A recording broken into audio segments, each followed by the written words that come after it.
కొండబాబు గారికి నమస్కారం ఇచ్చి మేము అగ్నికుల శక్తులు అందరం ఏకమయ్యి మా ఎందుని దయ చూపించి మాకు గెలవక ముందు ఆయన ఏమన్నారంటే మాకు వైసీ డబ్బులు పడతాయని ఆయన మాకు మాట ఇచ్చారు. అలాగే మాకు మాట ప్రకారంగా మాకు చేస్తానని చెప్పిన వాళ్ళు ఇప్పుడు మాకు ఏ సాయం చేయట్లేదు. ఇలాగ అగ్నికుల శక్తులకి ఎంతమంది నన్ను మోసం చేస్తున్నారు.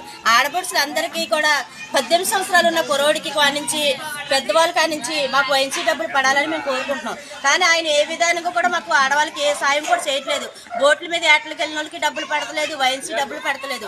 మా గ్రామంలో కాకినాడ గ్రామానికి పడకపోతే మేము కాదనలేదు, అన్ని గ్రామాలకి పడుతున్నాయి. మాకు కాకినాడ మండలానికి ఎందుకు పడతలేదు? అగ్నికుల శక్తులు అయిన కొండబాబు గారిని మేము గెలిపించుకున్నాం కదా, వనవాడి కొండబాబు గారిని గెలిపించుకున్నందుకు మాకు న్యాయం చేస్తాడనేసి ఆ రోజుని క్యాస్ట్ లో మన కులము మన మత్స్యకారులకి ఉన్నతను మనకి అన్ని విధాలుగా సాయం చేస్తాడని అనుకున్నాం. కానీ ఈ రోజుని ఏ విధానంగా కూడా సాయం చేయట్లేదు.